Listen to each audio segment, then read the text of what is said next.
Bienvenidos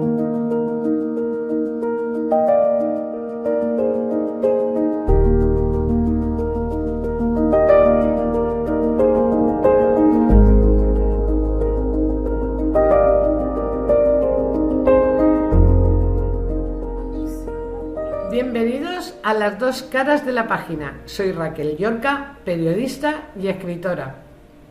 Hola, soy Carolina Aguilar y soy escritora.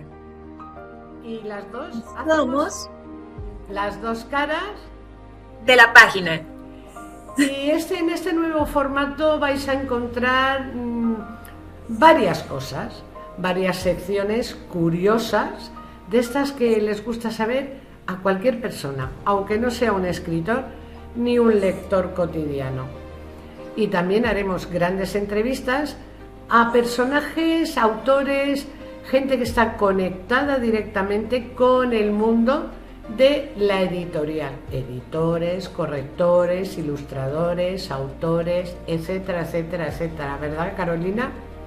Sí, comenzamos esta nueva etapa con muchas sorpresas para nuestros televidentes y adicionalmente también para mí en mi carrera, estar contigo, aprender de ti, ser parte de toda esta nueva experiencia es maravilloso para mí. Muchísimas gracias, Carolina. Siempre se aprenden cosas nuevas. Y tenemos una pista aquí arriba en la pantalla, por ahí estamos viendo un libro que nos da la pista del autor que tenemos hoy. Es alguien muy querido para nosotras dos, ¿verdad? Porque... Sí, definitivamente. Di. Samuel Velázquez, el autor de varias novelas, periodista, es el fundador, director y alma de La Trinchera de los Libros, que precisamente es el club literario del que somos parte las dos. Tenemos ese privilegio de ser parte de este maravilloso grupo. Pues sí que es un privilegio y es un gran proyecto y estamos las dos muy gustosas de ser atrincheradas, ¿no? Como nos llama Samuel a todos los miembros del club. Y bueno, es un periodista y escritor, como ha dicho Carolina, jovencísimo. Todo un ejemplo para la gente joven a seguir.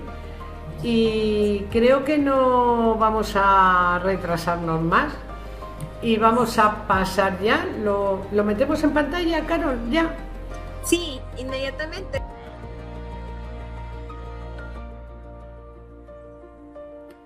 Y como podemos ver, este es nuestro invitado de hoy. Carolina, ¿qué te parece el fichaje de hoy? Estoy encantada de tenerte aquí con nosotras, Samuel. Qué por todo lo alto, ¿eh? Por todo lo alto. Además, el primero, me siento honrado, claro. Hombre, qué menos que estrenar el programa contigo, que eres nuestro presidente del Club de la Trinchera de Libros. Bueno, sí. Presidente, fundador, el alma mater. Sí. ¿Qué? Muchísimas gracias por este espacio y bueno, por haber contado conmigo para hablar de lo que vosotros queráis. No sé exactamente de qué, pero supongo que de literatura, pero... Carolina dice que... O de magia o de fantasmas, no sé. Yo de Raquel espero cualquier cosa. Entonces... Bueno, de Carolina no sé qué esperar, pero de Raquel... Vamos a ver, en la trinchera, que somos dos miembros de la trinchera de los libros, se supone que una trinchera está para esconderse. Pues prepárate que te vamos a disparar.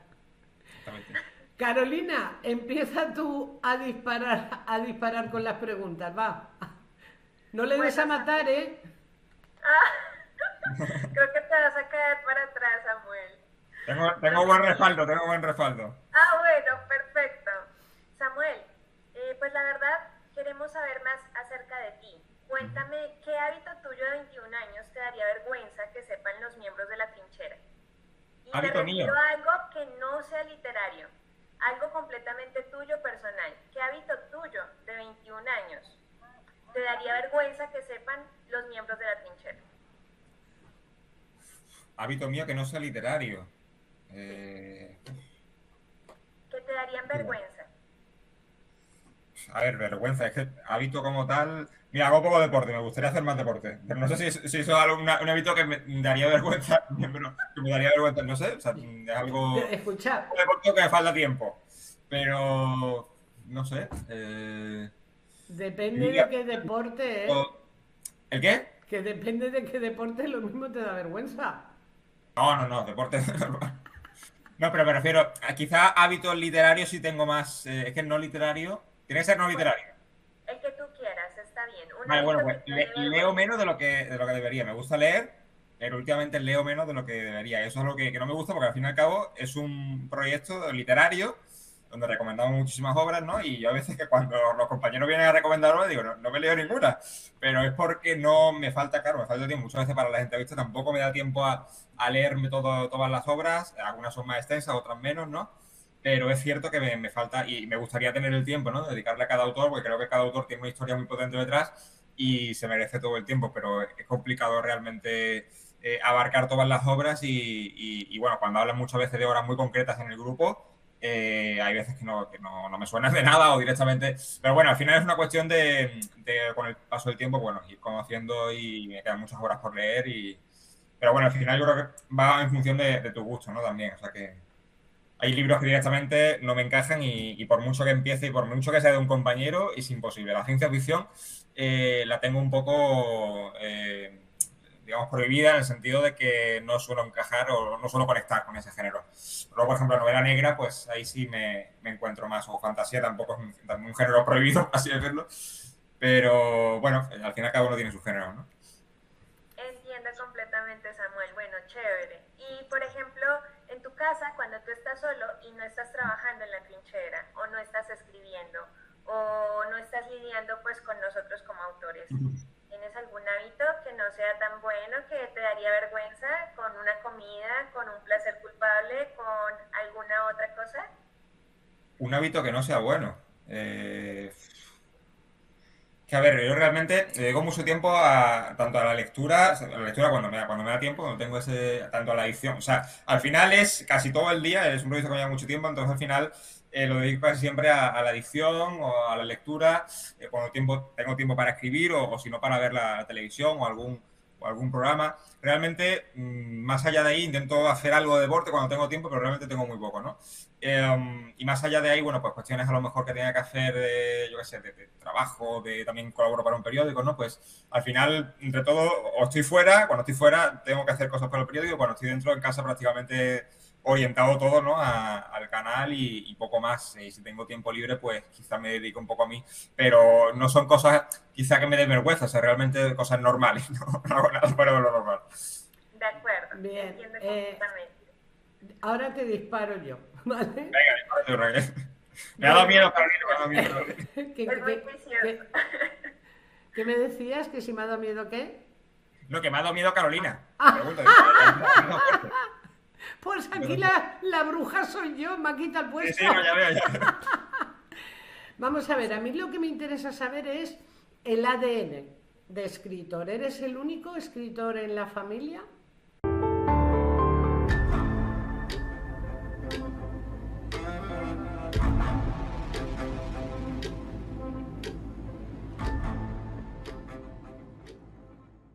Sí, soy el único escritor, que yo sepa, soy el único escritor y sí, vamos, yo realmente me inicié con 15 años Mm. leyendo a Zafón, que de hecho fue uno de los autores que analizamos en la trinchera de los libros, y empecé, bueno, porque me gustaba el misterio, me gustaba el género negro, ¿no? De misterio, suspense, y me inicié un poco por ahí. Y realmente empecé a leer y a partir de esos inicios en la, digamos, la literatura de Zafón, pues ya empiezo a escribir la primera obra que la publiqué no sé si fue con 15, 16 años más o menos, pero la tengo un poco de recuerdo, ¿sabes? Casi como yo digo, un ensayo una aproximación a ese mundo, ¿no? Cuando empiezo yo realmente a meter cabeza. Pero vamos, nada que ver con lo que he escrito después. O sea, al final Y, la tengo de recuerdo, ya te digo, no la vendo, o sea, como tal está a la venta, sí, pero no, sí, no la sí. promociono porque directamente Es no. como tu raíz, ¿no? Exactamente, Tu ese es el raíz. primer. Y realmente fue una historia que fui muy brújula, soy muy Mm. brújula, pero fue una historia que fui escribiendo porque tenía una idea muy concreta, la desarrollé en un verano, creo que se quedaron no sé si fueron 200 páginas o una cosa así, ya maquetado y tal. Y bueno, salió. Pero evidentemente, bueno, luego pues, claro, viendo un poco en perspectiva, cuando he ido publicando, ¿no? Y he ido escribiendo más, pues te das cuenta de que eso que a lo mejor tú creías que dominabas, no lo dominabas tanto, ¿no? Ya. Un Y, poco... y aunque te alargue la pregunta, ¿te gustaría ser el, vamos a decirlo así, el patriarca o la primera generación de futuros escritores, que tus descendientes siguiesen tu camino? ¿Te gustaría? Bueno, a ver, yo creo que es importante iniciarse joven, porque al fin y al cabo, bueno, Sí. realmente la escritura no tiene edad, ¿no? Yo hace tiempo entrevisté a la hija de una señora que con 98 años había publicado su primer libro, ¿no? O sea, realmente Uh, la escritura no tiene edad, pero yo creo que es importante empezar joven y quizás lo que yo no he hecho tanto, a mí siempre me ha gustado leer, pero quizá tener un hábito lector más fuerte en el sentido de leer mucho más. Eso es cierto, quizá cuando yo empecé leía más que ahora, ¿no? Y yo creo que eso es importante que, o al menos en mi caso, creo que hubiera sido necesario mantenerlo en el tiempo, ¿no? Al final, bueno, hay rachas y rachas, ¿no? Pero es importante tanto empezar joven y, bueno, pues mantener, digamos, ese hábito para que al final todo eso que quieras escribir, realmente tú ya has tenido, por así decirlo, esa curiosidad previa de aprender de otros autores y de observar a otros autores, ¿no? Yo creo que en ese sentido me ha faltado un poco eso y, bueno, pues al final yo entiendo que tengo muchos años todavía por delante, pero me hubiera gustado hacerlo quizá antes, ¿no? Y ahora pues igual tendría una perspectiva un poco más amplia. bueno, pues por si acaso no te siguen, ¿vale? Las posteriores generaciones, vamos a ver ahora mismo en un anuncio Sí. uno de tus libros que para mí es el que más me encanta y que estoy deseando leer. Vamos a verlo. Venga.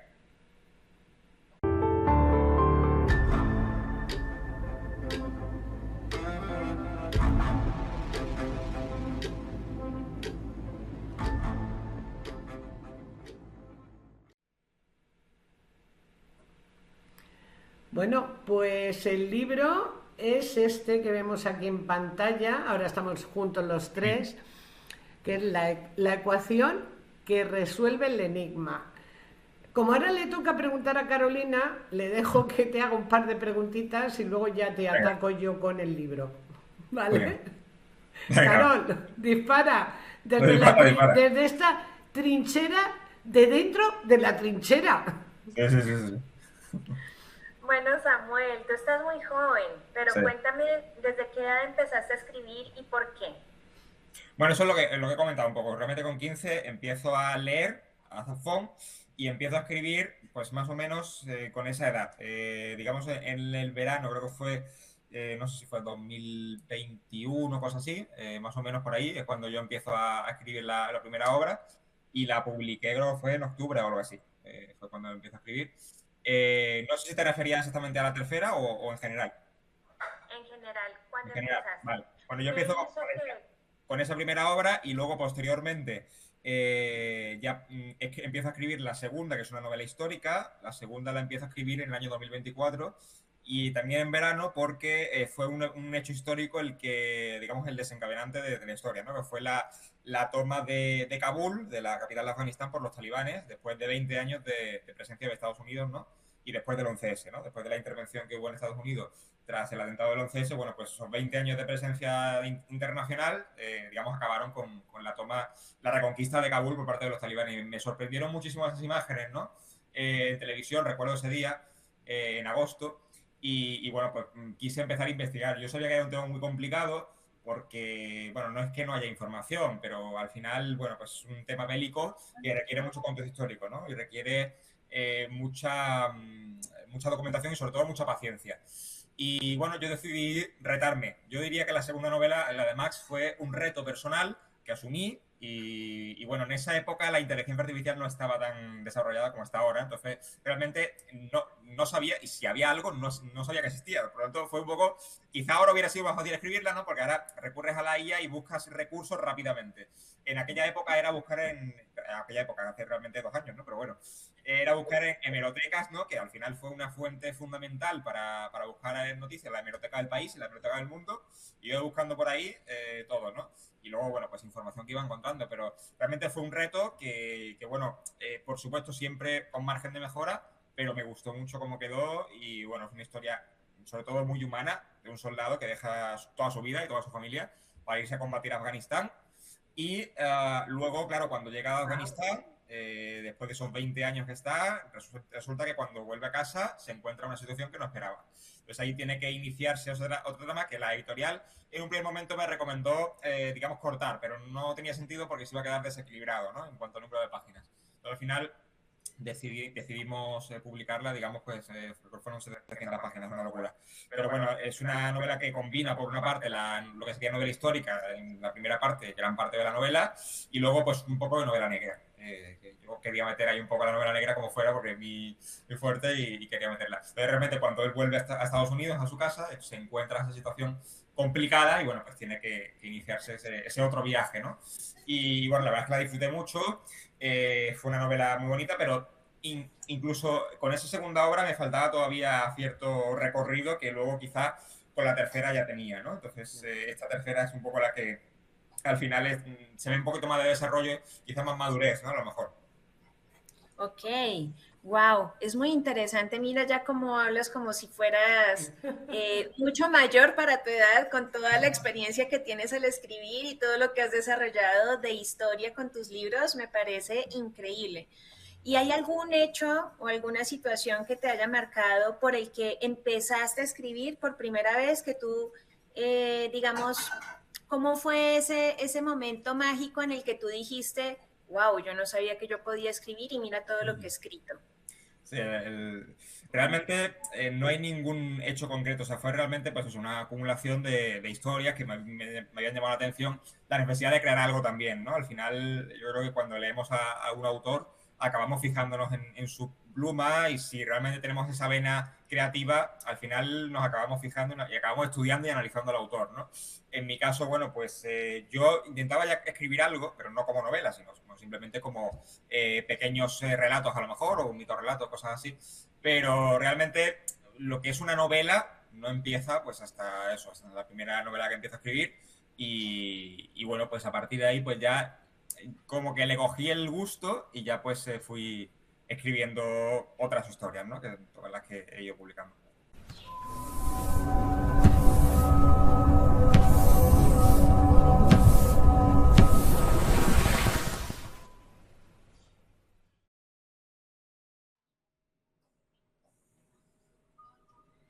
Textos y escritos robados, censurados, quemados, desaparecidos o rescatados de la historia.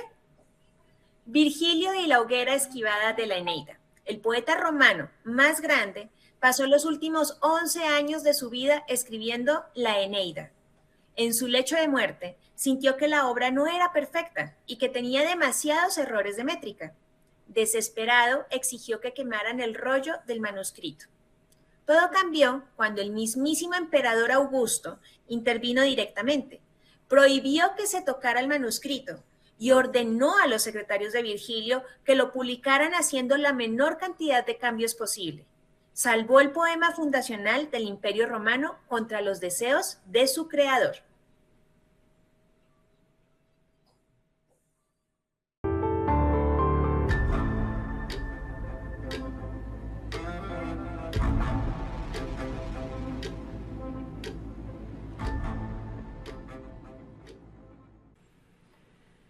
Bueno, pues como decía, que me toca disparar a mí.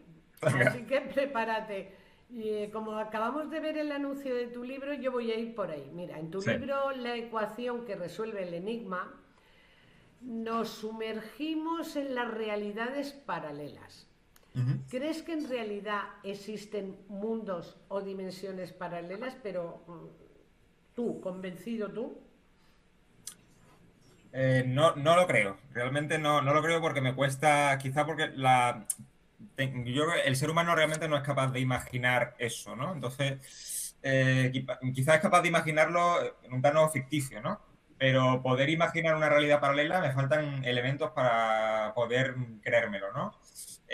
No sé, y es una pregunta que siempre me he hecho, ¿no? ¿Qué es lo que puede pasar después de la muerte? Realmente no, hay un debate muy amplio, ¿no?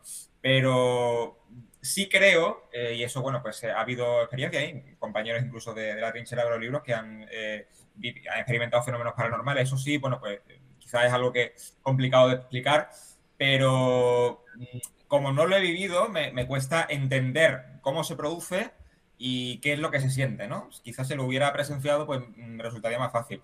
Tampoco lo rechazo del todo porque no soy quien para hacerlo. Entonces, bueno, soy ahí un poco escéptico, ¿no? Porque es un mundo tan complicado y es algo tan abstracto que es complicado de detallar. Pero bueno, hay casos de personas que sí lo han vivido y por tanto, bueno, pues si ellos lo han vivido y bueno, pues se han contado su historia, pues es que algo hay, ¿no? Ahora, pues cómo cada uno lo viva o en el momento en el que lo viva, pues eso va variando, ¿no? Yo en mi caso, pues por suerte o por desgracia no lo he presenciado. No sé si decirte por desgracia me hubiera gustado o me gustaría, pero por otro lado digo, tiene que ser a nivel emocional un poco duro, ¿no? Pero bueno, la verdad es que es complicado dar una... Vamos a ver, sí que es complicado por lo que tú has dicho, tú sabes que yo también me muevo ahí, pero a mí lo que me ha llamado la atención es porque el libro se está basando en lo que es la numerología. Juega mucho el factor 5, ¿no? Entonces, la pregunta es, ¿te documentaste sobre numerología? ¿Sabes lo que es ese 5? ¿De dónde sale ese 5 en esa ecuación? Ese factor 5. Hay un factor de numerología, pero realmente los 5 números que Rubén tiene que encontrar, ese 5 no guarda como tal un significado, sino que el significado se va encontrando a lo largo de la historia. Es decir, los números que Rubén tiene que encontrar, que forman parte de la historia, por supuesto, se encuentran en un contexto muy determinado y se encuentran por una razón muy concreta. Este libro, ya lo adelanto, tiene una segunda parte que ya está escrita, pero no está publicada, y en esa segunda parte hay incluso fragmentos, yo no me he leído la Biblia, pero hay incluso fragmentos donde, y aquí lo relaciono porque Rubén es una persona muy religiosa, ¿no? Entonces yo considero necesario que hubiera referencias bíblicas o hubiera relaciones bíblicas, ¿no? Entonces, más en la segunda parte que en la primera, existen, ¿no?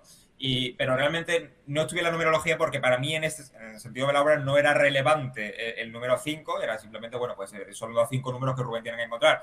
¿Por qué no han sido más? Pues porque realmente no quería extender tanto la trama, o sea, eran 5 números. De hecho, en la segunda parte Rubén también tiene que viaja a un sitio, no viaja a 5 países. Entonces, al final, claro, que sean 5 países, pues era un reto también, porque tenía que buscar 5 sitios distintos y ambientarlo allí. O sea, que realmente... Pero realmente el número 5 aquí, tú le puedes sacar la interpretación que tú quieras, pero no es intencional el número Dices que no lo has hecho ni no lo has estudiado, y ahora yo te voy a dar mi interpretación por lo que acabo de oír, que no lo sabía.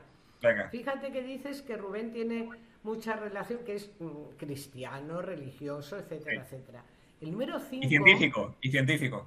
Pero es que el número 5, en los 22 arcanos mayores del tarot, es el sumo sacerdote.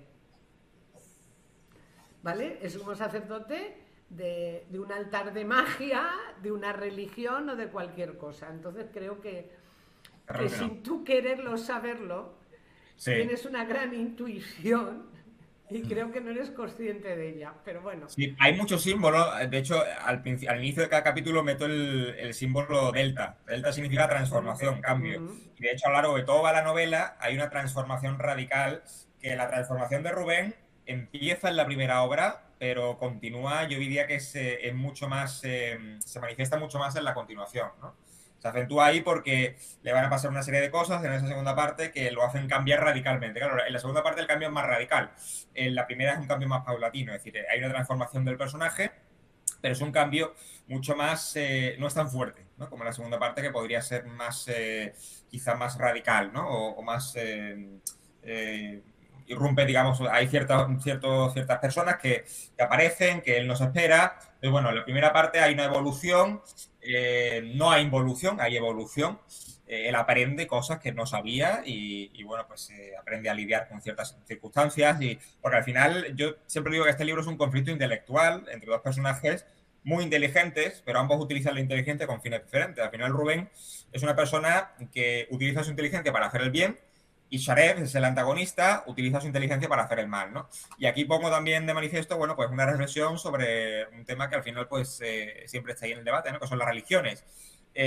al final, bueno, pues en la religión cristiana hay personas que hacen el bien, personas que hacen el mal, y en el Islam también, ¿no? Entonces, en este caso, bueno, pues se ven, digamos, la dimensión, digamos, del bien y la dimensión del mal, ¿no? Pero es que Rubén a veces también se puede equivocar, ¿no? Si Rubén, aunque encarne, digamos, la figura del personaje bueno, realmente se puede equivocar, y la segunda parte se equivoca mucho y comete muchas cosas que no son éticas, ¿no? Entonces, bueno, pues al final es un conflicto y ese conflicto intelectual es lo que al final va enganchando al lector, ¿no? Porque ambos se van pisando porque tienen mucha inteligencia, ambos quieren conseguir un objetivo y, bueno, pues se van a estar peleando todo el rato, no necesariamente de forma física, sino a nivel, bueno, pues con palabras y con muchísimas cosas que no implican la violencia como tal, que también la haya, pero no la implica siempre, ¿no? Bueno, y ahora te voy a preguntar si eres un escrimaniático, si tienes alguna manía, pero me lo vas a contestar después de presentar Venga.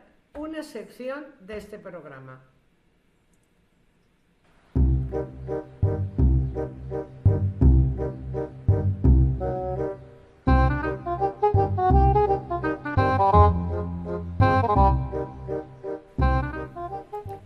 Los genios del caos. Detrás de los grandes libros de la historia no solo hay mentes brillantes, sino también escrimaníacos. Autores con rituales tan extremos y obsesiones tan raras que rozan lo absurdo. Esta semana tenemos al escrimaníaco Pablo Neruda, que tenía una devoción absoluta por la tinta verde.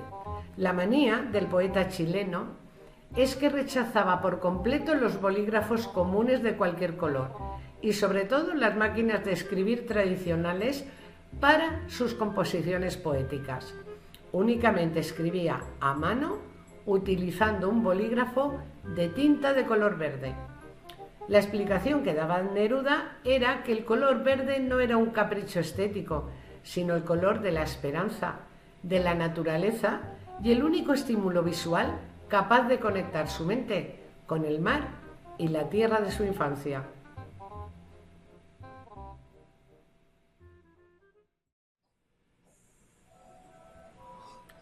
Bueno, pues ya hemos visto la sección. ¿Qué te parece, Samuel, la manía de Pablo Neruda de escribir con tinta verde? ¿Tú tienes alguna manía también No. parecida, similar, cualquier Sí. otra a la hora de escribir? Sí. Hombre, yo con Ese tinta verde, ritual que como hace, escribo ¿no? en Word, tinta verde no utilizo. Yo utilizo tinta negra, bueno, pues en el Word, ¿no? Pero manía, escribo de noche, normalmente suelo escribir de noche, es curioso porque es el momento en el que solemos estar más cansados, ¿no? Pero me suele venir más la inspiración de noche y suelo leer previamente lo que ya he escrito, ¿no? Porque es al final la gasolina que necesito para seguir, para continuar, ¿no? Si no es complicado, me cuesta, a no Nocturno. ser que tenga una idea, pero necesito retomar y recordar un poco eso. Y luego, más manías, pues bueno, revisar mucho la obra. Revisar mucho la obra. No tengo manías tan estrambóticas, pero revisar mucho la obra, revisar ciertas cosas, revisar... Una cosa que me pasa últimamente, a lo mejor en momentos que tengo libre, es revisar ciertos fragmentos de la segunda parte, ¿no? Cuando ya la he publicado, no suelo revisar la obra porque siempre encuentro algo. Entonces prefiero directamente apartarla ya. La he publicado, no quiero volver a leerla. La segunda parte, como no está publicada, pues sí voy revisando cosas y siempre me gusta recordar los diálogos, ¿no? Porque además Rubén tiene una forma de hablar bastante peculiar. Es muy técnico y eso, bueno, pues saca de quicio tanto a su mujer, ¿no? Como a su círculo más cercano y también al lector. Y al final, bueno, pues yo he disfrutado mucho, ¿no? Construyendo el personaje de Rubén porque es una persona digna de analizar desde el ámbito de la psicología. Yo he querido construir un personaje muy complejo y lo he conseguido. Y sobre todo un personaje que se quedara, digamos, en la mente del lector. Y por supuesto en la mía también se ha quedado, ¿no? Porque al final yo he disfrutado no solamente con la obra, sino construyendo al personaje, ¿no? Que al final... y yo con él, muchas veces cuando veo ciertas circunstancias o veo situaciones, me pregunto qué haría él en esas circunstancias, ¿no? Porque es muy raro, es una persona Sí. muy extraña y eso al final lo convierte en alguien único, ¿no? Pero al mismo tiempo es una persona muy difícil de lidiar. De ver, Rubén precisamente es una persona que tiene muchas manías en su día a día y te voy a contar, bueno, tampoco quiero desvelar muchas cosas, pero Rubén en su casa, voy a poner un poco de contexto, Rubén vive, la obra arranca en Barcelona, Rubén vive en el barrio de Sarriá, que es uno de los barrios más ricos de Barcelona, digamos, donde vive la gente con mayor poder adquisitivo. Yo estuve precisamente en el exterior de la casa de Rubén, intenté hablar con los vecinos, los propietarios de la casa, no lo conseguí, lo intentaré algún día, pero bueno, es una casa impresionante, ¿no? Es tampoco una mansión, pero bueno, un chalet adosado, ¿no? Podríamos decir. Y bueno, pues curiosamente en su casa, aunque sea algo ficticio, ¿no? Pues no la conozco por dentro, pero él tiene, bueno, pues las habitaciones normal, tiene su dormitorio, pues el salón tal, y luego tiene una habitación privada. Esa habitación privada es una habitación en la que solamente puede entrar él, no puede entrar nadie más, y no porque Rubén guarde algo especialmente delicado en esa habitación, sino porque es como una especie de, ¿cómo decirte? Como un sótano, que no es un sótano, pero es una guarida que él tiene, ¿no? Para refugiarse y para, digamos, él realmente se lleva muy bien con su mujer y, bueno, pues los dos se quieren mucho, pero él necesita ese espacio. Entonces él se va a su habitación privada y ahí, bueno, pues él investiga o él trabaja y ahí no entra nadie. De hecho, él tiene una llave, digamos, que da acceso a la habitación y la llave la guarda él en un sitio que ni siquiera su mujer sabe. Es decir, su mujer nunca ha entrado a la habitación de él, ¿no? No puede entrar nadie. Y el perro tampoco puede entrar. Es su mascota, que lo quiere con locura, pero el perro tampoco puede entrar. Porque es muy minucioso con el tema de la limpieza. Entonces, él, cualquier cosa, si él viera en su habitación algo que se sale de lo normal, ya se pondría nervioso, ¿no? Es muy maniático con la limpieza, es obsesivo, ¿no? Y, bueno, en general en su habitación privada y en el resto de su casa, ¿no? Pero es uno de los detalles, ¿no? Y una de las manías de Rubén que al lector le ha interesado y son cosas que se me ocurren, ¿no?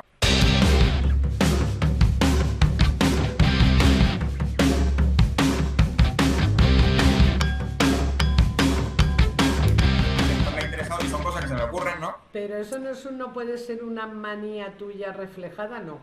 No. Yo no tengo esa en privada. ¿En quién te inspiraste para crear a Rubén? Mira, Rubén fue un maestro, un profesor, el mejor profesor que yo tuve en ESO y en bachillerato. Fue un profesor que yo tuve que se llamaba Rubén. Tenía ciertos rasgos similares, bueno, tenía el pelo largo también, como Rubén.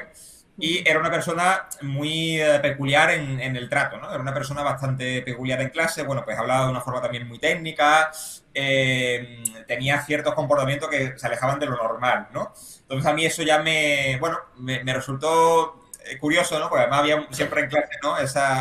Era objeto, ¿no? De risa, ¿no? En clase y nos reíamos muchas veces, por supuesto no delante de él, pero bueno, fuera.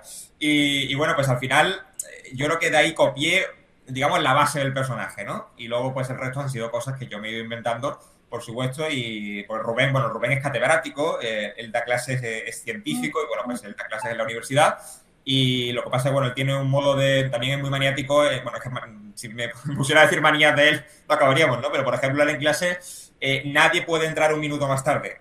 Si entra alguien un minuto más tarde, no entra, ¿no? Y es algo que yo, sobre todo, cuando yo he ido a la universidad, la gente entra media hora más tarde y no pasa nada, ¿no?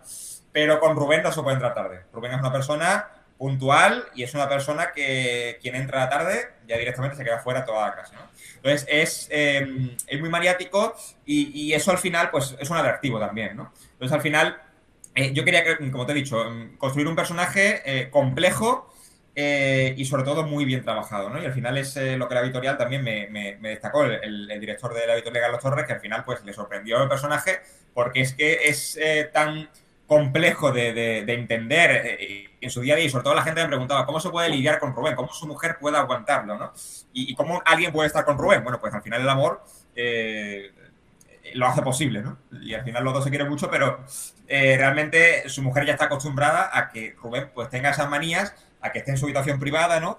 Y luego, por ejemplo, bueno, Rubén también, ellos tienen una propiedad en Bosós, que bueno, pues es un pueblo donde presenté mi libro. Bosós es un municipio que está en el Pirineo catalán, concretamente en la provincia de Lleida, está pegando ya con Francia, y es un pueblo de unos 1000 habitantes, ¿no? Entonces, ellos tienen una casa allí que, digamos, la casa de vacaciones, ¿no? Entonces, ellos cuando llegan a casa, bueno, pues ahí ya se encuentra un polvo y se encuentra una suciedad y tiene que limpiarlo corriendo porque Rubén se pone, ¿no? Se pone atacado. Se pone atacado porque, claro, él ve tanto polvo y lo ve todo muy catastrófico, ¿no? Como si la casa se echara a perder o como... Todo un Virgo de signo. Todo un Virgo, sí. No, pues mira, Rubén, creo que la fecha de nacimiento que le puse creo que era junio. Era junio, inmediato a junio, creo. Sí, Si le pusiste fecha antes del 21-22, el signo Géminis, pero se comporta como un Virgo. Pero escúchame, vamos. Sí, sí, sí. Que yo te recuerdo, he venido a hablar de mi libro. ¡No! Queremos saber de ti. Vale, bueno, pero es que, ti. a ver, realmente es que de Rubén en mí hay pocas cosas. O sea, yo no soy tan maniático. Pero no. A ver, ¿qué es lo que más temes en la vida? Lo que yo más temo en la vida. ¿Mm?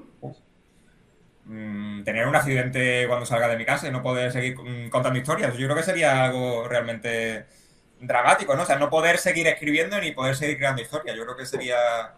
Y no es tanto el miedo a la muerte, sino el miedo a no poder, digamos... Seguir realizando tu labor, ¿no? Exactamente, seguir realizando el proyecto de vida, ¿no? Yo creo que sería... Que se puede interpretar como miedo a la muerte, pero no es tanto eso, ¿no? Es más bien, pues, que tengas algo que te incapacite para poder seguir... Que se acabe. No que te mueras, sino que se acabe. Exactamente. Es algo así, que tengas algo... Bueno, incluso puede ser un accidente que no sea mortal, puede ser un accidente que no sea mortal, pero en las circunstancias en las que te provoque lo mismo, ¿no? O sea, que te deje una muerte en vida, sí. Un tiempo que no puedas escribir ni nada, de nada. Y antes has dicho que deporte. Fíjate, yo estaba preparando la entrevista, me dice mi marido, pregúntale qué deporte practica. Pues ala, ¿cuál es tu deporte? Mira, a mí realmente siempre me ha gustado correr. Me ha gustado correr y realmente la única... ¿Como Forrest Gump? No. ¿Perdón? Que si eres Forrest Gump. No, me gusta correr, pero simplemente como, bueno, salir un momento... O sea, no soy especialista ni soy profesional en este mundo. Realmente la única experiencia que he tenido así más a nivel, vamos a decirlo, competitivo, fue el año pasado, precisamente en el municipio de Bosó, donde ambienté mi obra, que bueno, es la carrera de San Silvestre, el 31 de diciembre, y bueno, pues era la carrera del pueblo, no es una maratón, ni muchísimo menos, pero ahí competíamos gente que no tenía ninguna experiencia con gente de élite. Tú imagínate, eso fue una vorágine, ¿no? Sí. Y claro, yo intentaba, bueno, al final yo tenía ese espíritu competitivo, porque también soy un poco competitivo, pero no gané ni de lejos. Me quedé, creo que éramos 400, me quedé en el 100 y algo. O sea, un poco... En comparación con, siendo 400 tampoco quedé tan mal, pero bueno, realmente siendo el 100 y pico tampoco me quedé yo muy satisfecho, pero bueno. Y ahora te hago una última pregunta y hacemos otra cosa. Sí. Mira, si con un chasquido de dedos pudieses cambiar algo de tu personalidad, ¿qué cambiarías? Si es que cambiarías algo, que lo mismo dices que no, pero si lo pudieses hacer así en plan... Sí. Un chasquido de dedos y cambiar algo de tu personalidad, de tu forma de ser. ¿Qué es lo que cambiarías? Yo diría la impaciencia.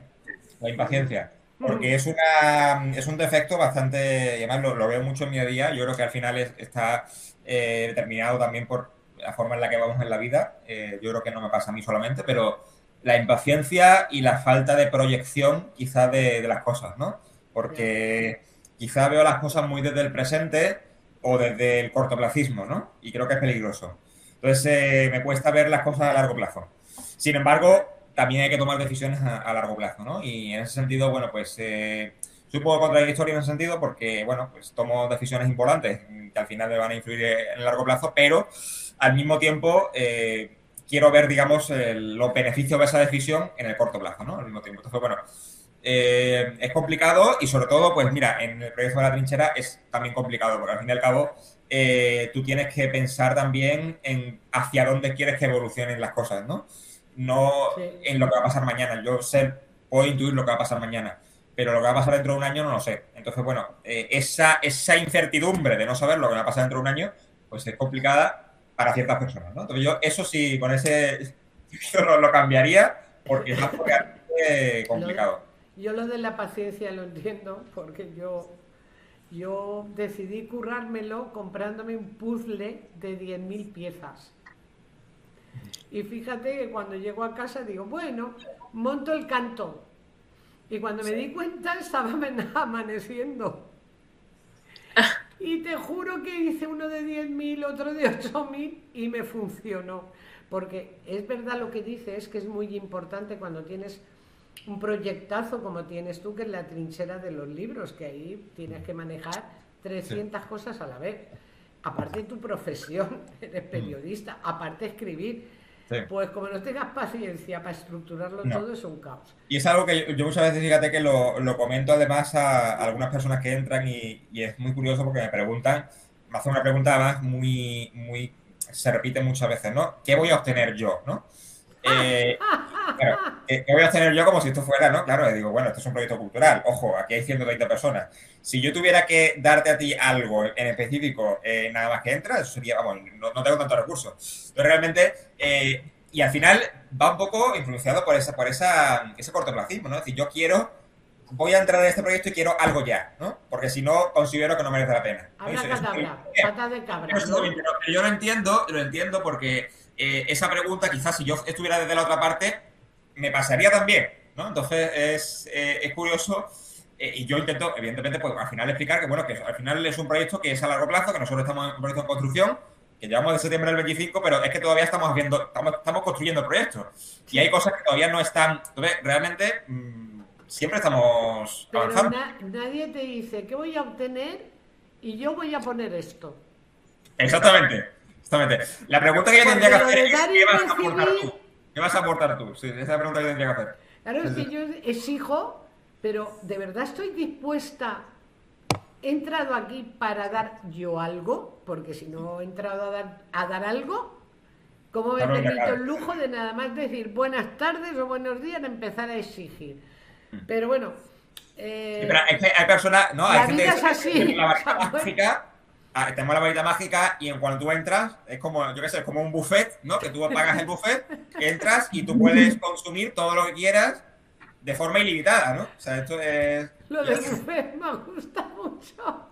Es una hora complicada, Raquel. Es una hora muy complicada esta. Bueno, escucha, como estás contando pequeños secretos Sí. de la trinchera, vamos a dar paso a una sección de este programa que se llama Páginas Secretas.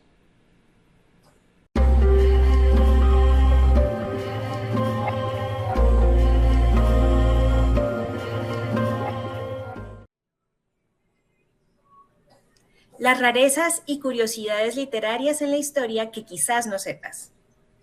El lado macabro y bizarro de los libros. Libros encuadernados con piel humana real. No es un mito de las películas de terror. Durante el siglo XVII, XVIII y XIX era una práctica real, aunque inusual, en Europa. Varios libros de medicina, derecho e incluso poesía fueron forrados con la piel de criminales ejecutados, cadáveres no reclamados en hospitales o personas que donaban su piel por voluntad propia. Universidades prestigiosas como Harvard han confirmado tras análisis químicos que tenían libros de este tipo en sus bibliotecas.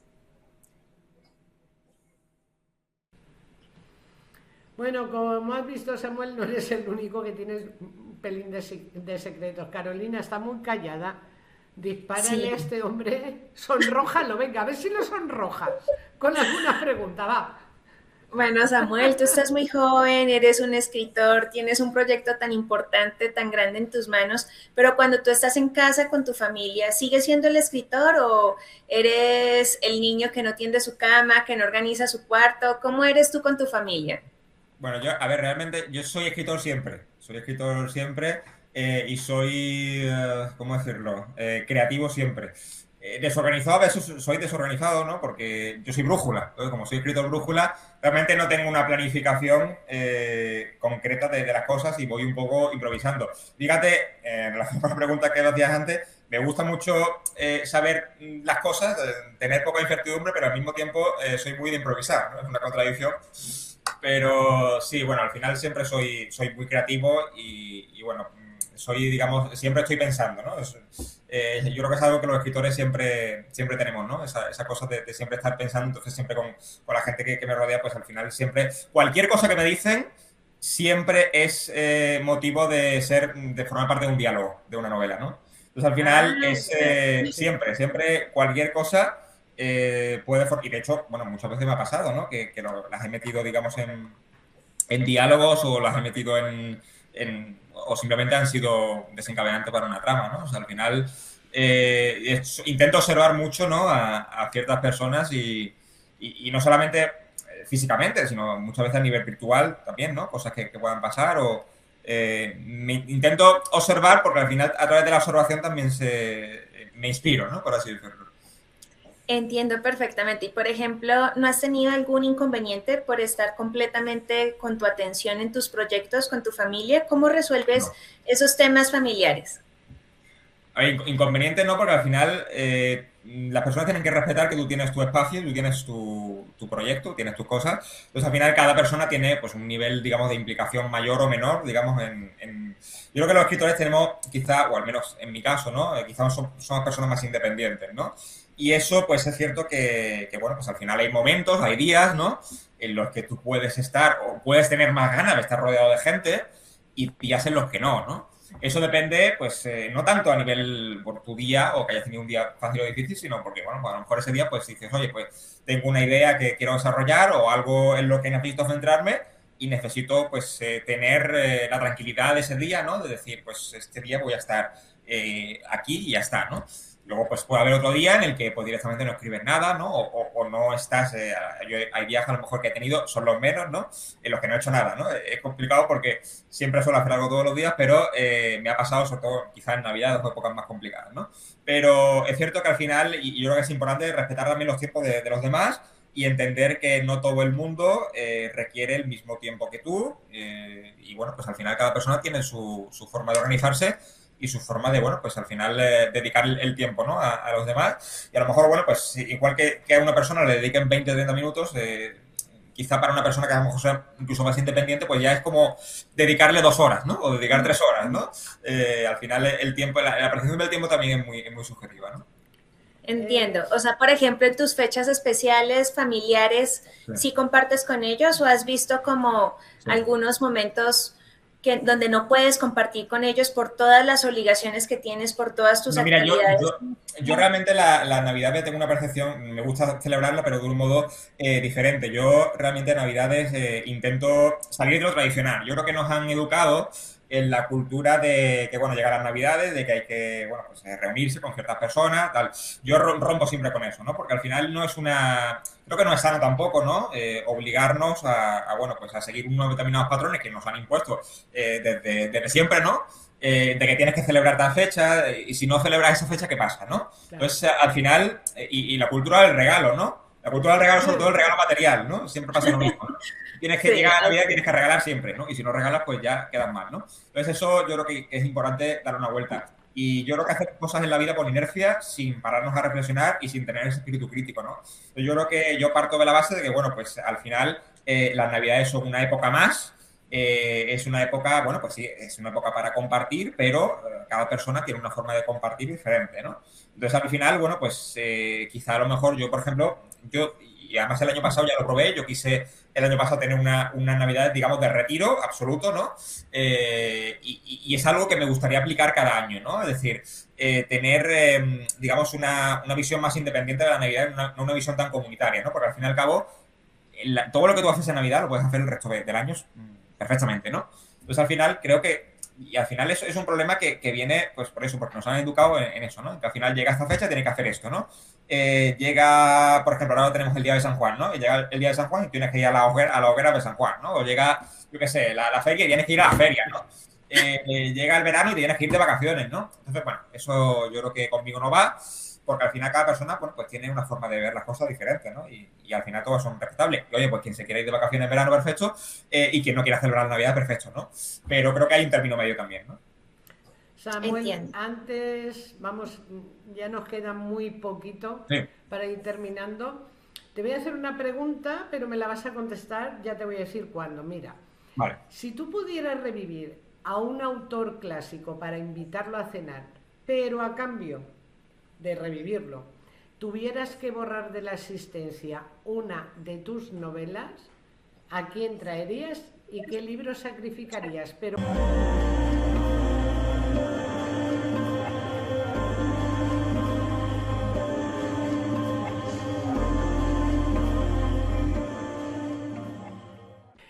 Estábamos con la pregunta esa que te he dicho, que si pudieses revivir a un autor clásico, pero a cambio borrases alguno de tus Pero me has libros. dicho invitarlo a cenar también. Hombre, si quieres. Se trata de revivirlo, lo puedes invitar a cenar, Vale, a café, lo revivirlo dejas simplemente, pasar ¿no? hambre. El caso es Vale. revivirlo para, hombre, O lo sea, que yo revivirlo tengo que sacrificando hacerte una la hora mía. pregunta es, mira, a mí me encantaría, y no, bueno, porque pinto, revivir a Da Vinci y estar un rato con él compartiendo, pero a cambio tendría que sacrificar uno de mis cuadros. Mira, Pues bueno, te yo lo digo tengo lo muy claro, mismo, y además pero en lo he dicho, literatura. lo tengo muy claro y lo he mencionado al principio, sería Zafón. Sería Zafón porque, bueno, y por supuesto sustituiría mi primera obra, ¿no? ¿Tu primera Zafón es un obra? autor... ¿Has ¿Perdón? dicho has dicho La que primera, la primera. sacrificarías tu primera obra? Yo sacrificaría mi primera obra reviviendo a Zafón. O sea, la que nos has dicho de los que escribiste a los 15 años, que es tu raíz, La tu ópera sacrificaría. prima. No, no, Pues, mi ópera prima es la tercera. No, no es la primera. bueno, La primera vale. es El una... parto, tu nacimiento como escritor, que es algo tan Exactamente. No, no, importante. la ópera prima es la tercera. No tiene por qué ser la primera siempre, ¿eh? Para mí es la tercera. Ya. Yo Pero la- que para mí, te voy a dar mi opinión, es que Sí. lo he sentido así. Es un pago muy, muy, muy grande, ¿eh? Pues yo lo haría. Fíjate. Sí, Pues sí, oye. yo lo haría. Bueno, a ver, siempre voy a tener recuerdos. Quiero decir, yo tengo copia. Tengo una copia en casa. O sea, quiero decir, yo tengo la copia. Eso Eh, no vale, la- la- eso no vale. Bueno, pero ¿a qué te refieres? ¿Que la novela deja de Es existir? broma, es broma. Claro, la novela deja de existir, pero yo puedo tener una existencia en casa y a lo mejor no la vendo, tengo el No. recuerdo. O sea, la novela deja de poder comprarse. Es que, claro, la pregunta es muy amplia. Sí. Porque sí. la novela puede no seguir, digamos, vendiéndose, pero yo puedo tener una copia Sí, en casa. sí, Fíjese. que es una manera de sacrificarla.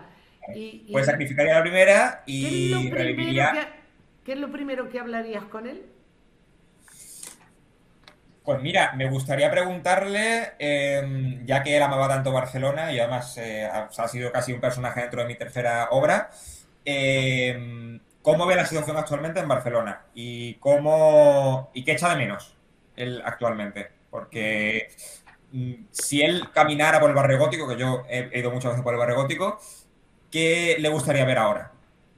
Y es una pregunta que me encantaría centrar una conversación sobre cómo ve la ciudad de la hora y qué le gustaría que cambiara de aquí a unos años y si cree que puede haber cambio en ciertas cosas. Pues te voy a hacer una propuesta, pero voy ya en privado, Sí, porque dentro de lo que es el ocultismo y tal, a lo mejor se puede hacer. ¿Vale? Lo dejo ahí. Y ahora, para cambiar el chip por completo, cuéntanos un chiste. pues yo para los chistes soy malísimo, entonces a esa pregunta imposible. No me sé ninguno, me vas a matar pero no me sé ninguno, no soy de chistes, cero.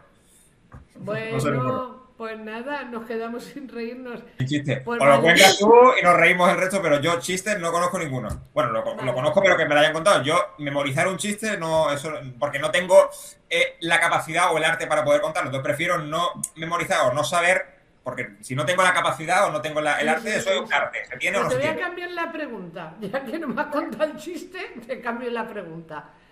A ver, tu pareja, no sé si tienes o no tienes, pero da igual. Si Sí. la tienes o si el día que la tengas.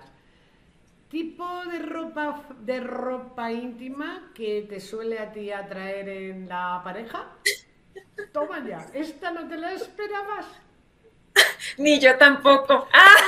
Es que yo No la hay muy mala. directamente. Vamos a dejarlo en no la hay directamente. O sea, no hay una marca o no hay una ropa en concreto, no la hay directamente. O sea, que tú no eres ni de ligueros, ni de encajes, ni de rojo, ni de negro, ni de... No la hay elástico. directamente. Vale. No la hay. Lo siento mucho, pero... Yo pensaba que esto era de literatura, ¿eh? Pero dinos, No, si no, tienes no, pareja no. o no tienes pareja, Samuel. Eso ¿Todavía tampoco se no? puede decir. Eso tampoco se puede decir. No, hombre, esa cosa, eso aquí no se puede decir. Eso- Uy, que yo lo averiguo, yo ahora mismo le digo, dime un número de tal a Raquel, tal. claro, es que y Raquel se lo me puede adivino. averiguar. Raquel me puede averiguar rápido. Pero bueno, eso. No, pero yo tengo que respetar al invitado. Y si el No, pero- invitado pero no tú quiere lo- decir ni tú mu- tú realmente lo sabes todo, de mí ya. No, yo no soy Dios, ni muchísimo menos. La diosa de aquí sí, pero ya el general es mucha faena, Samuel, mucha faena. Ya, me imagino, me imagino. Pero bueno, entonces aquí, pues escúchame, Lo puedes adivinar, No, perfectamente. adivinar no. Yo recuerdo que entrevistando a Gorka Ochoa le pregunté qué tipo de calzoncillos llevaba. Si boxers, tradicionales o tangas, y me lo contestó. ¿Tú me lo vas a contestar también? Es que esas cosas no se pueden decir en una entrevista, eso queda mal. Pero, ¿cómo que queda mal? Para mi imagen, y sobre todo para la trinchera de los libros, eso queda horrible, eso no se puede decir en una entrevista.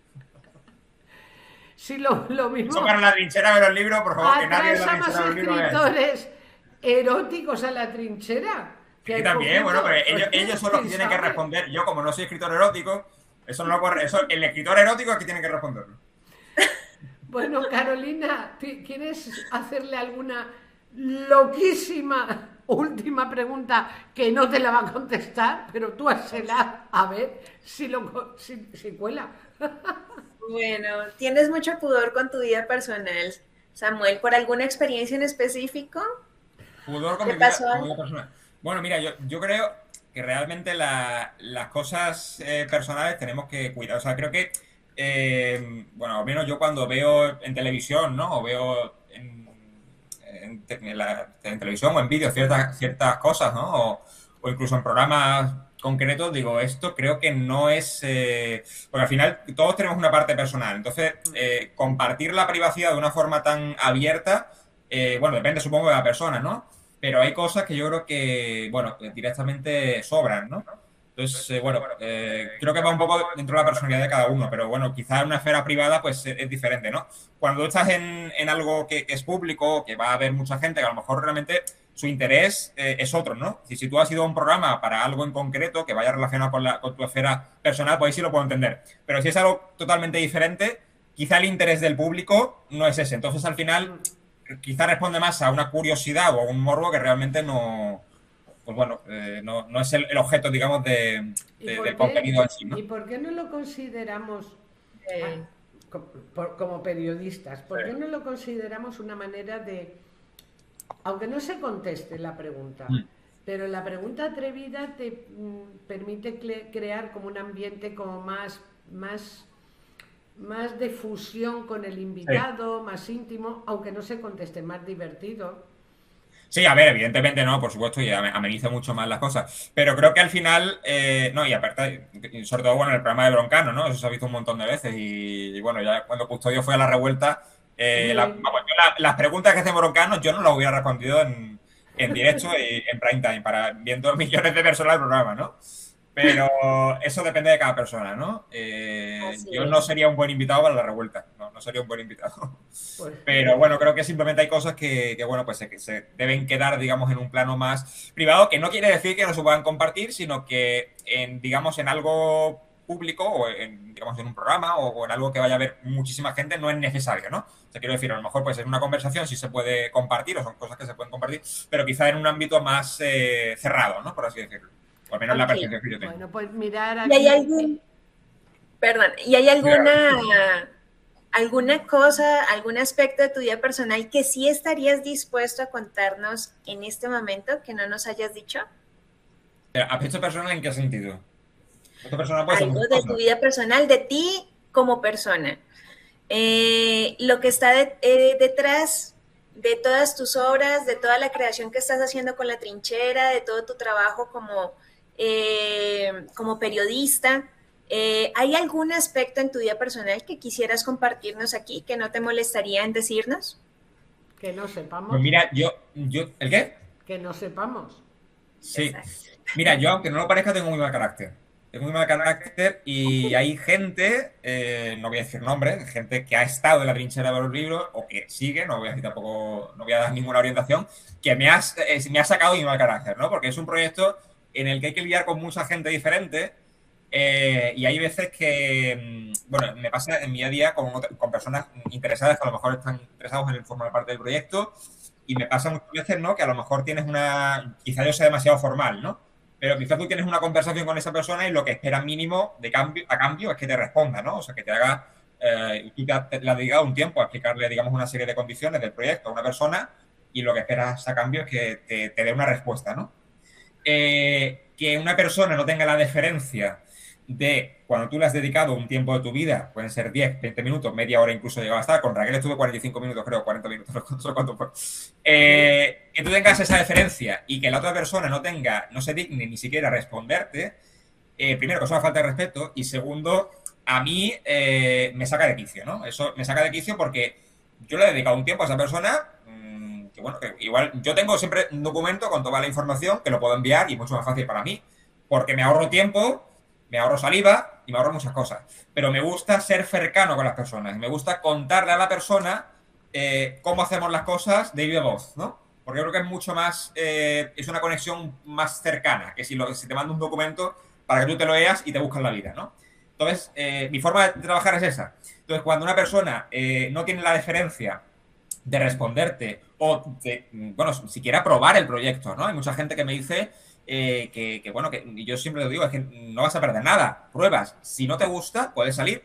Pues es un espacio donde tú puedes entrar y salir brevemente, pero por lo menos pruebas, ¿no? Conoces a la gente, te puede encajar más, te puede encajar menos. Puedes venir a una grabación o puedes no venir, pero por lo menos pruebas, ¿no? Yo creo que a veces nos cerramos demasiado a las cosas y no estamos dispuestos a probar simplemente, bueno, pues a conocer a otras personas, ¿no? Y a mí eso me parece, bueno, pues yo entiendo que en la diversidad, bueno, pues hay que ser tolerante, ¿no? Yo soy muy tolerante, pero hay cosas con las que no trago, ¿no?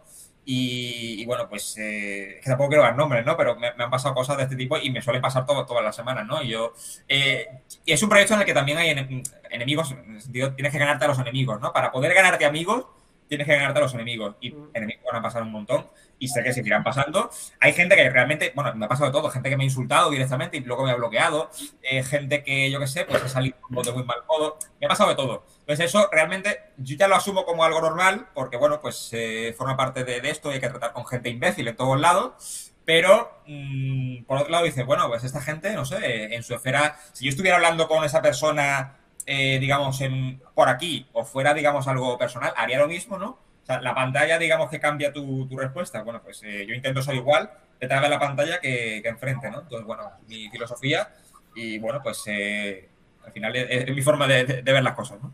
Bueno, pues ya llevamos una hora. Una hora, Pero sí. antes de despedirte, vamos a decirle a todos los que nos estén viendo dónde encontrar el libro de Samuel. Pues el libro de Samuel se puede encontrar en Amazon. Bueno, si alguien está interesado en la obra de coleccionista, que es la primera, está en Amazon también. Tanto el viaje como más, como la ecuación que resuelve el enigma, está en Amazon. Se pueden comprar todo. Digo Amazon porque, bueno, es lo general, ¿no? Bueno, pues cada libro está en su editorial. La última obra, que es la que más vendo, bueno, pues a través de la web de Slibric, yo por favor recomiendo a la gente que si lo compro, pues lo compro por la web de Slibric, porque los autores nos dejan un poquito de margen de beneficio. Por la web de Slibric, si vives en España, bueno, pues te llega mucho más rápido. Si vives en Colombia como Carolina, pues te costará más dinero y te llegará mucho más tarde. De Pero todas bueno, maneras, pondremos el anuncio que ya lo pone bien grande. Sí. Y nada más decirte que, bueno, que qué tal has estado, ¿te has estado cómodo? Un placer, ha sido un placer y la verdad es que, bueno, sobre todo espero que la audiencia pues me haya conocido un poco mejor dentro del tiempo que hemos tenido, que realmente esto varía para mucho más, ¿no? Pero dentro del tiempo que hemos tenido y, por supuesto, animar a la gente que si algún creativo hay por aquí, por supuesto que entra a la trinchera de los libros. Aprovecho para hacer un poco de publicidad y que, bueno, pues... Te la vamos a hacer nosotras, que somos miembros de la trinchera por de partido doble. Somos honorables miembros de la trinchera. No, pues Samuel, eres un invitado excepcional y pues la verdad es que nos encanta ser parte también de tu comunidad, del Club de la Trinchera. Y es un honor para mí también conocerte un poco más a ti como persona, porque me parece que es increíble todo lo que has logrado en tan corta edad, ¿no? Y pues este proyecto en el que estás es un proyecto grande, con personas, como bien lo dijiste ahorita, difíciles, porque los autores tenemos nuestros temperamentos. También somos personas, por lo general, mucho mayores que tú. Y entonces, pues, nada, gracias por estar aquí con nosotras. Nada, a vosotras.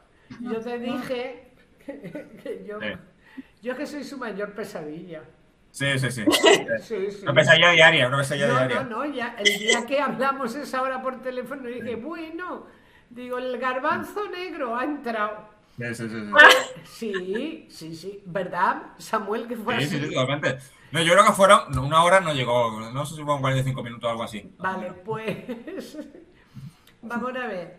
El garbanzo negro te ha dicho por privado el por qué estoy en la trinchera, el por qué sigo en la trinchera, el por qué apoyaré a muerte a la trinchera, porque como clarividente y adivina que soy desde hace 40 años, espero no fallar, la Sí. trinchera se va a convertir en un club literario muy grande. Y eso lo vamos a hacer entre todos, por supuesto, pero principalmente tú. Tú eres la trinchera, Samuel.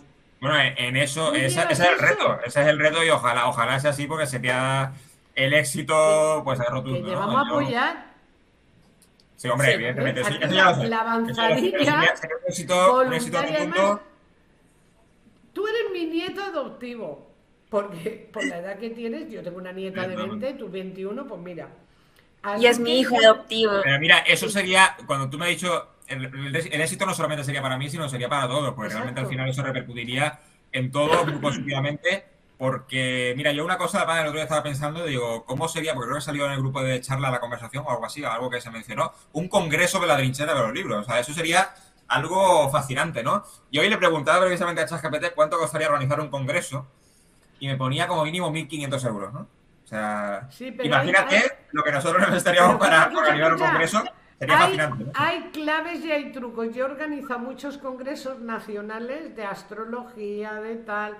No, pero congreso Sí, sí, presencial con presencial, su... presencial, con Así. hotel, con comida, desayuno, cena, pesados, que se le pierde no sé qué, que... no te preocupes, que tienes en la avanzadilla de voluntarios los que estamos como una puñetera cabra y ya está, No, lo que pasa pero es que hay una dispersión aquí tan grande que ¿cómo hago yo que los 130 personas vengan a un congreso en España? escúchame, Carolina tendría que Samuel, cruzar el charco para venir. Yo lo tacita, voy a hacer, te lo garantizo. Voy a ir tacita, a Ahorrando, España. ahorrando, ahorrando. pero Sí. escucha, Samuel, tacita, tacita, y Sí, no, creo que es totalmente, muy totalmente. No, importante. pero son cosas que yo creo que repercutirían muy positivamente en el proyecto y bueno, pues sobre todo mi objetivo, a mí lo que me encantaría es que todo el mundo vendiera libros aquí. No siempre lo consigo, pero bueno, cuando lo consigue alguien, pues es un placer y bueno, al final estamos para eso. Yo, evidentemente, como siempre digo, no garantizo nada, no prometo milagros, pero bueno, estamos aquí para lo que se Pero pueda hacer y lo dicho, que tú no lo tienes que hacer solo, que tenemos que claro, evidentemente, colaborar, sí, sí. tenemos que poner algo también nosotros. Claro, Entonces, si el espíritu de la trinchera logra convertirse al 100% en eso, imparable, imparable. totalmente. Así que aquí estamos para apoyar. Además, aprovecho para anunciar que el próximo programa tendremos a otro trincherista o trinchero, como tú, Atrincherado dicen por a ahí. otra trinchera, es que no me acordaba de la palabra, Sí. que es José Holguín, muy relacionado con la escritura, muy paranormal, ocultista, flipante. Y por supuesto vamos a hablar de la trinchera, que lo sepas, que lo sepas. Bueno, ten cuidado con José Oguín porque a él le suelen pasar cosas paranormales durante las grabaciones. La última que nosotros hicimos no le pasó nada, pero porque no hablaba de su libro. Entonces, Tú no solamente te, lo tú entonces ahí no no, te preocupes que aquí está la bruja vería, ¿vale? para bloquear todos esos espíritus malignos. Pero que a mí me pasa que yo haciendo los directos que ya he dejado de hacerlos en mi canal de YouTube, todo preparado una hora antes. Llego, el wifi no va, busca el cable LAN, los focos no sé qué, lo otro no sé cuánto, del micro, o sea, Sí, Lo que pasó ahorita, no me escuchaban. Sí. sí. Todo forma parte de... bueno, pues nada, muchísimas gracias Samuel por haber A ti. compartido este ratito con nosotras. Un placer. Y nada, bueno, suerte, fuerza, Fuerza, fuerza, sobre todo fuerza. fuerza, Y energía, energía, energía. paciencia y muchísimas cosas más te deseamos. Muchas gracias a las dos. Gracias. Vale, Gracias pues a ti. un beso.